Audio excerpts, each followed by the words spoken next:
I'm legally insane, and today we're talking about retro game prices and why they will continue to rise.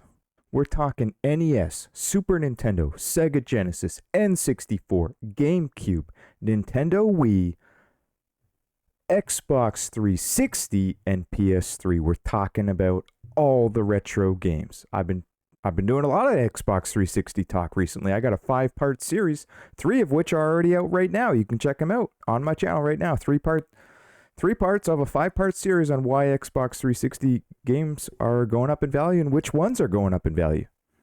So people have been saying for years, I've heard it for years, probably 10 years now.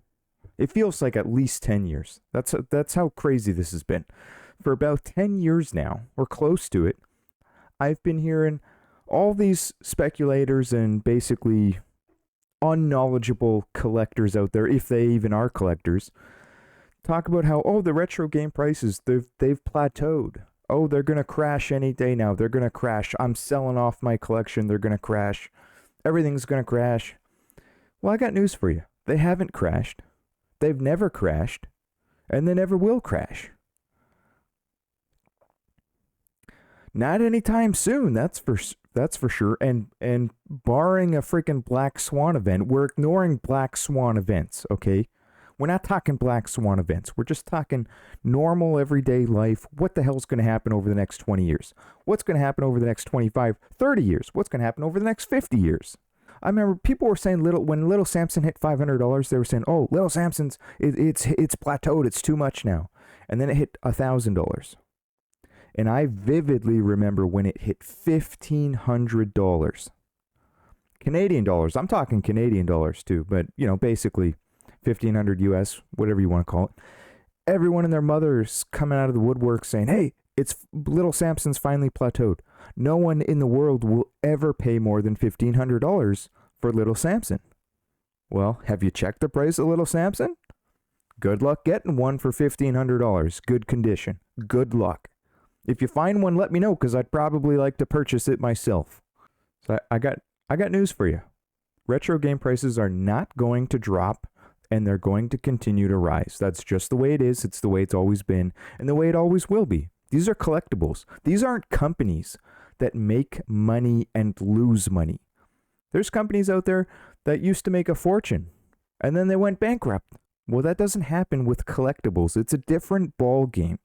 Yes, collectibles have similarities with the stock market and stocks in general, but collectibles are also very different. And if you zoom out and you look at the long-term trend and not the short-term movements in the retro game market, you will see that the long-term trend, they've never gone down since retro games or since video games became collectibles. It's a relatively new thing that video games are even collectibles. This is kind of a new thing. The market really started to take off in what I would say was 2009. That's when the market really started to make its first move, like a serious move. And the moves were slow at first, but they've rip-roared higher ever since. And video games are now established as collectibles.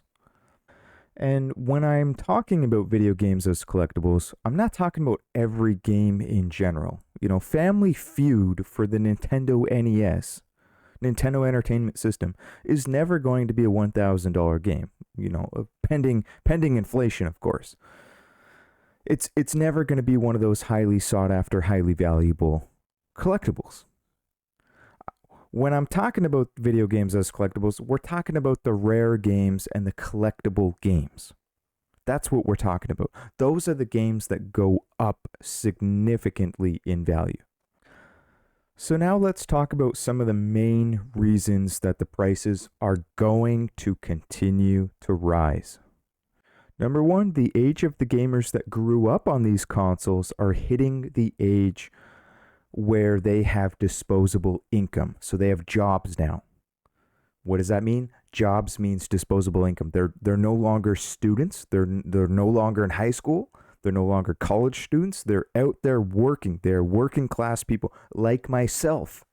I'm a great example. How do you think I got all these games? I have disposable income now. I never had this income before. I collect now for consoles that I never thought I would ever collect for. So specifically, the newer consoles like a 360 and a PS3 and a Nintendo Wii, those have been absolutely rip-roaring higher. They're on an absolute tear, skyrocketing to the freaking moon right now, because there's a whole new generation of those gamers that grew up on those consoles that now have disposable income. That's when you get those major moves. The NES already had those moves. The other consoles had those major moves already. So these newer retro consoles, they're still retro consoles. They just happen to be a little bit newer. And so the prices have taken a while to get their heyday, and now they're still in the early days, really. And they're just going to continue to climb, just like every console before them. Just like the NES, just like Super Nintendo, Sega Genesis, N64, which is still relatively new, GameCube, all of these consoles, they all get their day and they all rocket to the freaking moon, and they don't stop. Because we have established that video games are now collectibles. So perhaps now is a good time to talk about number 2. Let's talk about just video games as collectibles in general, because some of you will be thinking to yourself right now, you're already saying it. You're saying it out loud. You're saying, well, wait a minute. You got all those NES, Super Nintendo games behind you, for example. Well, let's say you retire and you want to sell those when you're a 69-year-old man. I might want to sell them. I probably never will myself. I'm going to take them to the grave. But let's say for whatever reason, I get pissed off and I want to sell off my Super Nintendo collection. Is little 4-year-old Timmy today, when he's 25, 30, 35, 40 years old, is he going to want to buy them from me? And a lot of people, the same people that told you retro games have plateaued and they're not going up anymore 10 years ago, those are the same people telling you that little Timmy is not going to buy those games from me. But I'm here to tell you that I think there will be a little Timmy that will buy those games. Always.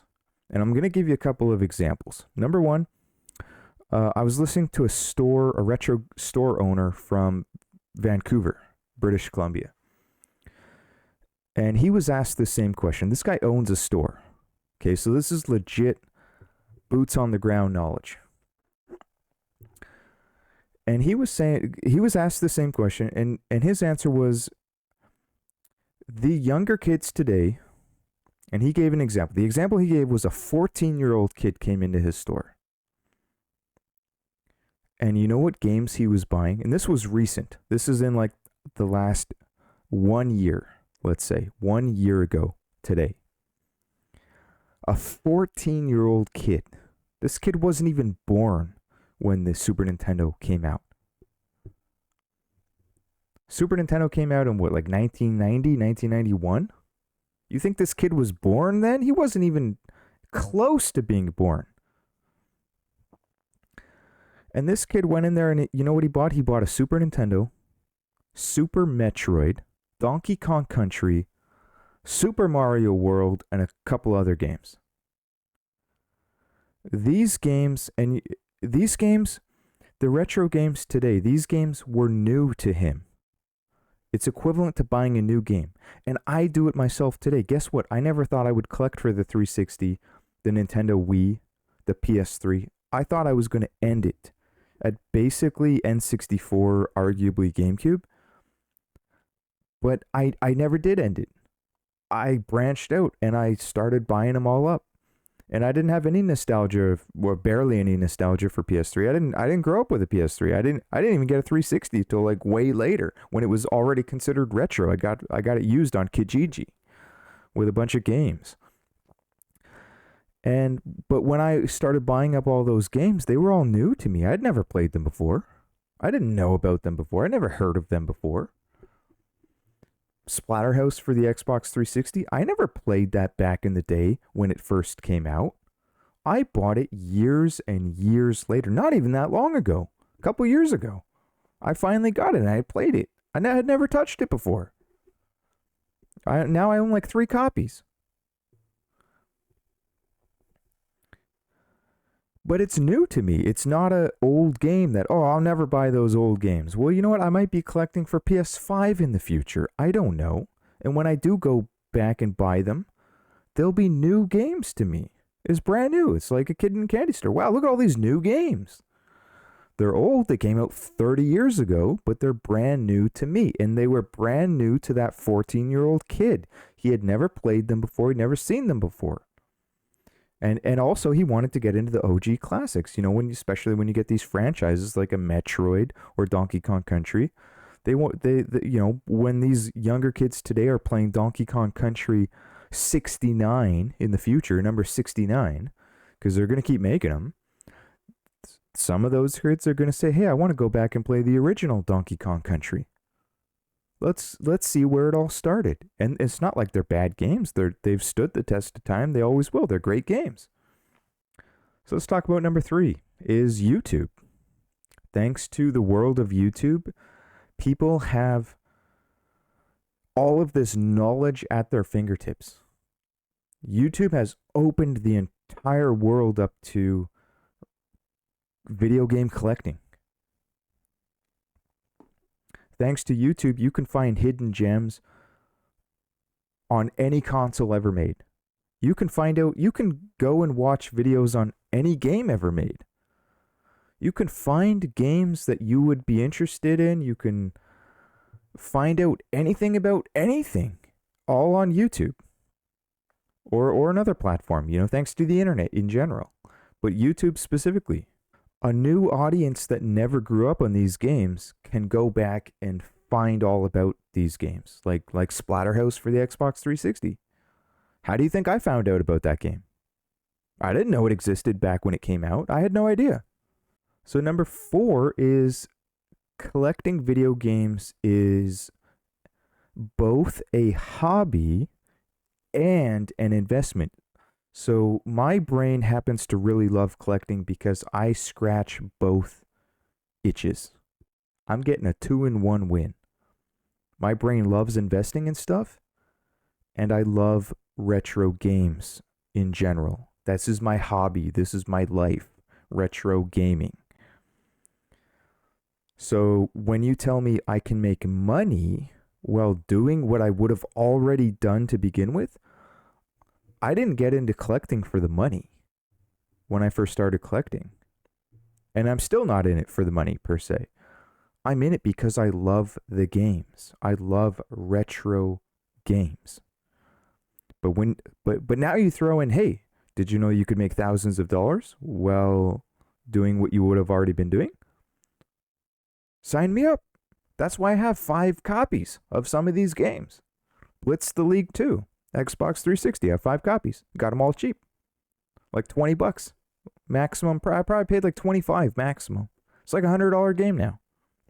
I have 5 copies. That's $500 sitting right there.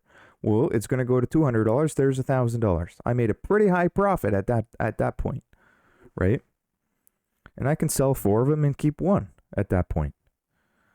And finally, number 5, the last point I want to touch on is that video games are now considered to be art. Okay, what do rich people invest in? What do rich people collect? What have rich people been investing in since the day art was invented? They've been investing in art. That's the way it's always been. That's the way it always will be. But guess what? Investing in art is for rich people. Excuse me, but do you have $100 million in your account? Oh, you don't? Then you might not want to consider investing in art, you frickin' moron. But you know what? You've been priced out of that market. You've been priced out. You don't have $100 million. You're broke. Okay?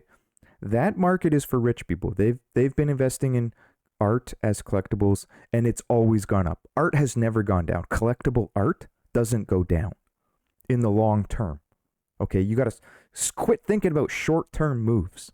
You have to zoom out and look at the long-term chart and the long-term picture. And art only goes up. Okay? But we're not rich people. We're poor people. You don't have $100 million. Okay? So poor people invest in a different type of art. a relatively new collectible art, retro video games. Every single video game made is a work of art. Even the bad games, even Shaq Fu is a piece of art. Every detail about that game is artistry. Some of it bad, some of it good. But even the bad art is still interesting. It's like, wow, look at what these developers did. Look at what they did with the timeline they were working with. Look at E.T. for the Atari. What did they give the guy? Like 5 weeks to make that game? 6 weeks? 8 weeks? It wasn't much. He had to make the game in a very short amount of time. And they were expecting that he was going to get a masterpiece? Come on, please. For what he built in that time period, E.T. for the Atari is a masterpiece. It's a freaking gem. So even and the history behind that game, everything about it just screams art and history. Doesn't mean it's going to go to $1,000. I'm just saying video games are art. And I think the trend of people viewing games as art will continue. I'm one of those people. I have viewed games as art for a very long time. And I love everything about retro games. And these retro game pieces of art are things that we, poor people, can invest in. Because we don't have millions and millions and millions of dollars. Okay?